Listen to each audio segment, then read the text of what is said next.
عورت کے منہ میں ڈسچارج ہونا یہ بالکل حرام ہے، ناجائز ہے، گندگی ہے، اسلام میں اس کی قطعاً اجازت نہیں ہے۔ اور اگر ان ائمہ کا مذہب لیا جائے جو منی کو پاک سمجھتے ہیں، اس لیے میں یہ عرض کر رہا ہوں کہ بعض حضرات نے اس پہ فتویٰ دیا ہے کہ یہ چونکہ پاک ہے لہذا اگر یعنی کوئی شخص منہ میں بھی ڈسچارج ہو جائے تو یہ بھی جائز ہے۔ یہ 100% غلط فتویٰ ہے، اس لیے کہ جو حضرات اس کو پاک کہتے ہیں وہ بھی اس کو خبائث میں داخل کرتے ہیں، حرام چیزوں میں داخل کرتے ہیں۔ اس کا کھانا یا اس کا منہ میں ڈالنا وہ بھی جائز نہیں کہتے، تو اس لحاظ سے بھی یہ ناجائز ہے اور بہت ساری بیماریوں کا ذریعہ بھی ہے۔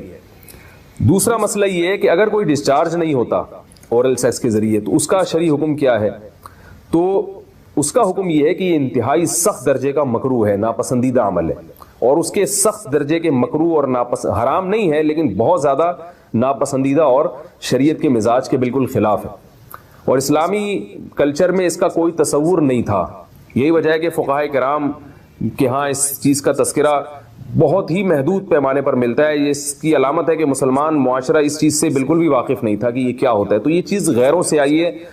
غیر مسلموں سے ہمارے معاشرے میں، جو ان کی موویز دیکھ دیکھ کے، فحش فلمیں دیکھ دیکھ کے نوجوانوں میں اس چیز نے سرایت کیا، ورنہ یہ انسان طبی طور پر اس عمل سے بہت زیادہ نفرت کرتا ہے۔ کوئی بھی شریف الطبع آدمی ذہنی طور پر اس کے لیے تیار نہیں ہوگا۔ تو میں پھر بھی یہ کہہ رہا ہوں کہ بہرحال علماء اس کو ناجائز اور حرام نہیں سمجھتے، اس لیے کہ میاں بیوی ایک دوسرے سے جس طرح سے چاہیں استمتاع کر سکتے ہیں،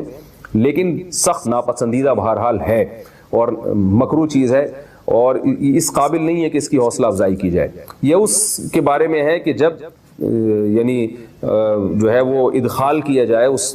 فم کے اندر، اس جو ہے مرد اس میں باقاعدہ جو ہے وہ تلذذ حاصل کرے۔ اگر ایسا نہ ہو بلکہ باہر سے استمتاع کیا جائے، جیسے بعض جگہ ایسا ہوتا ہے کہ کیا نام ہے، عورت کو اس چیز سے گھن آتی ہے کہ وہ اپنے منہ میں اس گندگی کو لے کر جائے، تو پھر بعض شوہر زوجہ کو مجبور کرتے ہیں کسنگ وغیرہ پر، تو یہ کم درجے کی کراہت ہے، یعنی یہ بھی ناپسندیدہ تو ہے مگر یہ اس درجے کا مکروہ، اس درجے کا ناپسندیدہ نہیں ہے۔ دوسری بات یہ کہ یہ جو میں نے پوری ڈیٹیل بیان کی ہے یہ اس صورت میں ہے اس کے مکروہ اور ناپسندیدہ ہونا کہ عورت اس کے لیے ذہنی طور پر آمادہ ہو۔ یہ بات خوب یاد رکھیں، اگر عورت کو اس عمل سے گھن آتی ہے تو پھر مرد بیوی کو اس کام پر مجبور ہرگز نہیں کر سکتا، کیونکہ یہ نکاح کے جو ایگریمنٹ ہے، مقتضیات ہیں، اس کے خلاف ہے، یعنی یہ اس میں داخل نہیں ہے۔ عورت اپنے آپ کو ہم بستری سے تو نہیں روک سکتی، مرد جب چاہے گا بیوی سے ہم بستری کر سکتا ہے، عورت کو اجازت نہیں ہے، لیکن خاص اس عمل سے عورت مرد کو روک سکتی ہے اگر وہ ذہنی طور پر اس کے لیے آمادہ نہیں۔ یہ تو میں نے اورل سیکس سے متعلق کچھ فقہی احکام بیان کیے ہیں۔ دوسری بات یہ، اس کا بھی مسائل پوچھے جاتے ہیں کہ بعض مرد اپنی زوجہ کو مجبور کرتے ہیں غیر فطری طریقے سے ہم بستری کرنے پر،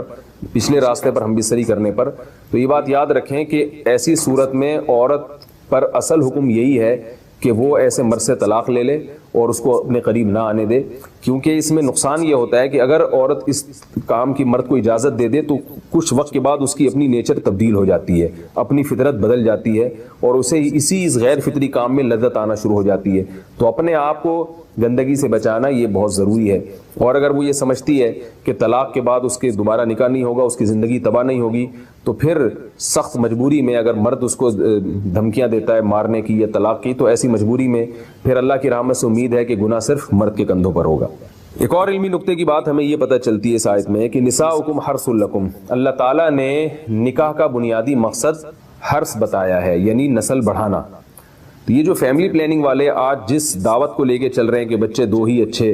یہ جو پوری دنیا میں ایک تحریک چل رہی ہے، یہ قرآن و سنت کے 100% خلاف ہے۔ قرآن کے واضح نصوص اور احادیث تو اس بارے میں بہت ہی تفصیل سے ہیں۔ میری جو کتاب ہے ایک سے زائد شادیوں کی ضرورت کیوں، اس میں تقریباً 50 صفحے میں نے صرف اسی پر لکھے ہیں کہ اسلام نسل بڑھانے پر بہت زیادہ حریص ہے، اسلام چاہتا ہے کہ مسلمانوں کی نسل بڑھے۔ قرآن مجید میں ہے ان اللہ لا یستحی من الحق،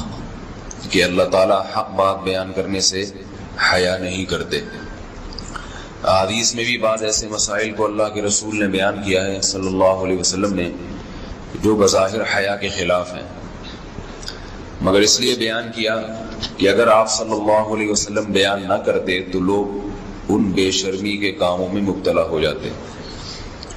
اسی وجہ سے میں بھی یہ ہمت کر رہا ہوں کہ ایک اور ایسا گناہ جس میں لوگ مبتلا ہیں اور وہ ہے حیا کے خلاف۔ مگر ہے بہرحال شریعت کا مسئلہ اور لوگ اس میں گناہ میں مبتلا بھی ہیں، اس لیے بتانا ضروری ہے۔ وہ یہ ہے کہ لوگ شادی کے بعد بھی آج کی نوجوان نسل زوجہ سے، بیوی سے غیر فطری طریقے سے ہم بستری کرتے ہیں، انٹرنیٹ پہ بیہودہ فلمیں دیکھتے ہیں، تو جو چیز انگریزوں کی دیکھ رہے ہیں کہ ان کے کلچر آہستہ آہستہ میڈیا کے ذریعے ہمارے معاشرے میں بھی آ رہا ہے۔ اللہ کے رسول صلی اللہ علیہ وسلم نے لعنت فرمائی ہے، ایک روایت میں ہے کہ اللہ اس کی طرف دیکھے گا نہیں کہ جو اپنی زوجہ سے پچھلے راستے سے ہم بستری کرے گا۔ یہ بیماری بھی، یہ گندگی بھی لوگوں میں پھیلتی جا رہی ہے، خاص طور پہ جن کو لڑکوں سے بدفعلی کی عادت پڑ جائے تو وہ زوجہ سے فطری راستے سے ہم بستری نہیں کرتے۔ اللہ نے فرمایا کہ نساؤکم حرث لکم، یہ تمہاری زوجات ہیں، بیویاں ہیں، یہ نسل بڑھانے کے لیے ہیں، تو اسی راستے میں انسان اپنی خواہش کو پوری کر سکتا ہے جس راستے سے نسل بڑھتی ہے۔ اس کے علاوہ کسی اور راستے سے اپنی خواہش کو پورا کرنا یہ حرام ہے، گناہ کبیرہ ہے، گندگی ہے۔ ہمارے پاس کیسز آتے ہیں، ایک پاک دامن لڑکی کی شادی ہوتی ہے، لڑکا بھی بظاہر بڑا نیک، لیکن کیا ہے، لڑکا چونکہ ٹھرکی ہوتا ہے، شہوت کا درندہ ہوتا ہے، تو وہ یہ نہیں دیکھتا کہ میں اپنی بری خواہش مٹانے کے لیے میں اپنی زوجہ کو غیر فطری طریقے پر مجبور کیسے کر سکتا ہوں، تو مجبور کرتا ہے پھر اپنی بیوی کو۔ اس میں جو عورتیں زیادہ پاک دامن نہیں ہو، نیک نہ ہو، یا ان کو یہ ڈر ہو کہ طلاق ہو گئی تو ہم کہاں جائیں گے، وہ پھر اپنے شوہر کے ساتھ اسی غیر فطری طریقے پر آمادہ ہو جاتی ہیں، اور اس کا عذاب اور اس کا وبال یہ ہوتا ہے کہ کچھ دنوں میں ان کو بھی اسی کی لت پڑ جاتی ہے۔ انسان جب بھی کوئی غیر فطری راستہ اختیار کرتا ہے، آخرت کا عذاب تو بعد میں، دنیا کا عذاب یہ آتا ہے کہ پھر اس کو لذت فطرت میں آتی نہیں ہے، پھر جو راستہ اللہ نے رکھے اس میں اس کو لذت نہیں آئے گی، پھر وہ گندگی میں ہی گھسنے کی کوشش کرے گا، اس کی بھی فطرت خراب ہو جاتی ہے، اور جس کے ساتھ یہ بدفعلی کی جائے اس کی بھی فطرت خراب ہو جاتی ہے، وہ بھی پھر کسی کے قابل نہیں رہتے۔ تو اپنے جان پر رحم کرنا چاہیے۔ ہم انسان ہیں، ہم درندے نہیں ہیں، ہم گھوڑے نہیں ہیں، ہم گدھے نہیں ہیں، ہم جانور نہیں ہیں، ہم انگریز نہیں ہیں۔ انگریز نے تو حیا اور شرم کی تمام حدود کو توڑ دیا ہے، وہ تو درندے بن چکے ہیں، ہم تو درندے نہیں ہیں، ہم تو حلال کھاتے ہیں، پاک صاف رہنے کی کوشش کرتے ہیں، تو ہم ان کی جو کلچر دیکھ دیکھ کے ہم ویسے درندے بننے کی کوشش کیوں کریں؟ تو یہ بہت بڑا وبال ہے، بہت بڑی برائی ہے جو ہمارے معاشرے میں آہستہ آہستہ جڑ پکڑتی جا رہی ہے، اور اس سے بیماریاں بھی پھیلتی ہیں۔ غیر فطری طریقہ ہے، بیماریاں بھی پھیلتی ہیں۔ ایسے کیسز آتے ہیں کہ جناب وہ مرد مجبور کر رہا ہے بیوی کو، اور وہ بیوی جو ہے ساتھ نہیں دیتی، تو پھر اس کو طلاق کی دھمکیاں دیتے ہیں، ایسے کیسز بھی آتے ہیں۔ اور یہ بھی آتا ہے کہ مرد جب اپنی بیوی کو غیر فطری طریقے پر مجبور کرتا ہے، بیوی آمادہ نہیں ہوتی، تو مرد پھر یہ دھمکی دیتا ہے کہ بھائی میری خواہش تو تم سے پوری ہوتی نہیں ہے، پھر میں دوسروں کے پاس جاؤں گا۔ تو یاد رکھیں، جس عورت کا شوہر یہ دھمکی دے اس کو کہ میں زنا کروں گا اگر تم نے میری خواہش پوری نہیں کی غیر فطری طریقے سے، تو عورت اپنے شوہر سے کہہ دے کہ جاؤ تم کہیں اور جا کے منہ کالا کرو، تمہاری فطرت میں گندگی ہے، تو یہ مجھے گندا بنانے کی کوشش نہ کرو، اس کو زنا کرنے دیں، وہ اللہ آخرت میں اس سے بھگتے گا۔ ہر بیماری کا اللہ نے علاج رکھا ہے۔ اللہ کے رسول صلی اللہ علیہ وسلم نے فرمایا، صحیح بخاری کی حدیث، ما انزل اللہ من داء الا انزل له دواء، کوئی بیماری ایسی نہیں ہے جو اللہ نے نازل کی ہو اور اس کے لیے دوا نہ رکھی ہو دنیا میں۔ تو اگر کسی کو ایسی لت پڑ گئی ہے غیر فطری کام کی، تو اس کو چاہیے کہ وہ اپنا علاج کرائے، ڈاکٹر سے بھی رابطہ کرے، اور سب سے بڑا علاج یہ ہے کہ کچھ وقت صبر کرے گا، چھوڑ دے گا کچھ عرصے کے لیے، تو خود بخود آہستہ آہستہ صحیح ہو جائے گا۔ ایک آدمی شراب کا عادی ہے، ایک علاج تو یہ کہ ڈاکٹروں سے رابطہ کرے، بہتر علاج کے چھوڑ دے، کتنے دن تڑپے گا، ایک دن، دو دن، تین دن، چار دن، ایک ہفتہ، دو ہفتہ، بہت زیادہ سال ہو جائے گا نا، اس کے بعد خود بہت ٹھیک ہو جائے گا۔ سگریٹ کا عادی ہے، چھوڑ دے گا، تو کتنے لوگ ہم نے دیکھے ہیں دن میں 20 سگریٹ پیتے تھے، چھوڑنے پر آئے تو بالکل ایک دم چھوڑ دی انہوں نے، آہستہ آہستہ کر کے چھوڑ دی، لیکن تکلیف ہوئی مگر عادی ہو گئے۔ تو اب کسی کو یہ لت پڑ گئی ہے غلط کام کی، برائی کی، تو اس کا بہترین علاج یہ ہے کہ وہ اپنے آپ کو بدلنے کی کوشش کرے، ماحول بدلے، اور کچھ وقت صبر کرے گا تو اللہ اس سے یہ عادت چھڑا دے گا۔ نہیں کی، صبر نہیں کیا اس نے،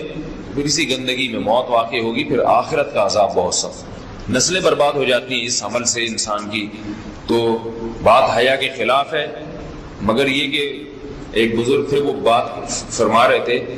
تو کسی نے پوچھا کہ حضرت آپ حیا کے خلاف بات کرتے ہیں، تو انہوں نے فرمایا تم بے حیائی کے کام نہیں چھوڑتے، ہم اس چھڑوانے کے لیے بات کریں تو ہم برے ہیں اور تم کام کرو تو بھی برے نہیں۔ برائی کا کام کرنے میں برا نہیں بنتا اور برائی کے خلاف بولنے والا برا بن جاتا ہے کہ دیکھو یہ کیسی باتیں کر رہے ہیں۔ تو بھائی باتیں ہیں اس لیے ہیں کہ یہ معاشرے میں یہ برائی پھیلتی چلی جا رہی ہے اور یہ ہماری اپنا کلچر نہیں ہے، یہ امپورٹ ہو رہا ہے باہر سے، یہ امپورٹ ہو رہا ہے، یہ وہاں میڈیا کے ذریعے آ رہا ہے۔ تو وہ چیزیں دیکھا نہ کریں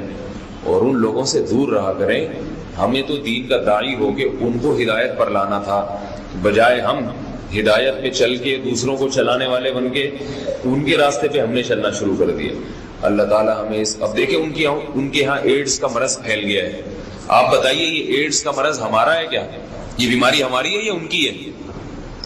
ہمارے یہاں بیماریاں ہیں، کھانسی ہے، نزلہ ہے، ٹھیک ہے نا، بلڈ پریشر ہے، شوگر ہے، یہ بیماریاں ہماری ہیں۔ کوئی اللہ کا شکر ہے گندی بیماری ہمارے ہاں نہیں ہے۔ جتنی گندگیاں ہیں وہاں سے آ رہی ہیں، ایڈز کا مرض وہاں سے امپورٹ ہوا ہے۔ وہ ایڈز کا مرض اسی بدفعلی کی وجہ سے پیدا ہوتا ہے، اسی سے جراثیم پیدا ہوتے ہیں اور اتنا خطرناک مرض کے ایسے متعدی ایسے پھیلتا ہے۔ افغانستان میں ایڈز کا ریشو 0 تھا، 0۔ وہ جانتے نہیں تھے کہ ایڈز کا مرض ہوتا کیا ہے۔ جب سے امریکن آرمی، برطانیہ آرمی افغانستان میں آئی ہے، فوجی آئے ہیں، افغانوں میں ایڈز کا مرض پھیل گیا ہے، انہوں نے وہاں بدفعلیاں شروع کر دی ہیں۔ تو وہ تو حالانکہ ان کے لیے زنا کتنا سستا ہے، کتنا سستا ہے نا ان کے لیے زنا، پھر بھی وہ لڑکوں کی طرف مائل ہوتے ہیں۔ تو اتنی گندگی، ایسا گندا جب انسان بن جائے پھر اللہ اس کے وجود کو برقرار نہیں رکھتے، اور رکھتے ہیں تو پھر آخرت میں سزا دینے کے لیے اپنے آپ کو ان گندگیوں سے بچانا چاہیے، حلال پہ اکتفا کرنا چاہیے۔ اللہ تعالیٰ ہمیں حلال پہ قناعت کی توفیق عطا فرمائے اور پاکیزہ لوگوں میں ہمارا شمار فرمائے۔ تو میرے بھائی زنا کا بھی ایسے ہی ہے، تھوڑی دیر کا مزہ ہے، لیکن جو نیچرل مزہ تھا، آپ کا گھر بار آباد ہو، محبتیں ہوں، میاں بیوی کا ریلیشن، عورت کو شوہر پہ اعتماد، شوہر کو بیوی پہ اعتماد، یہ لبرل لوگوں میں یہ سب اعتماد کی ایسی کی تیسی۔ میں تو ایسے ایسے حالات جانتا ہوں جو سیکولر لبرل، نام نہاد لبرل ہے نا، جو بڑے پراؤڈ مائنڈڈ بنتے ہیں کہ ہم ملاؤں کو نہیں مانتے، ملاؤں کے ایسے ان کے حالات ہوتے ہیں۔ بڑی لبرل سی ایک انٹی سے شادی کر لی، کسی پہ میں الزام نہیں لگا رہا، چپ رکھ رہے ہوتے ہیں ان کے پرسوں میں بیگم کے کہ یہ جو کہہ کے جا رہی ہے کہ میں طارق روڈ مارکیٹ میں شاپنگ کرنے جا رہی ہوں، تو لوکیشن سے ہم ٹریس کریں گے کہ یہ جا بھی وہاں رہی ہے۔ یار جب بیوی پہ یہ شک پیدا ہونا شروع ہو جائے تو لائف تو گئی نا، ختم نا۔ بیوی پہ یہ شک کیوں ہو رہا ہے؟ کیونکہ اپنی حرکتیں ٹھیک نہیں ہیں، اپنی حرکتیں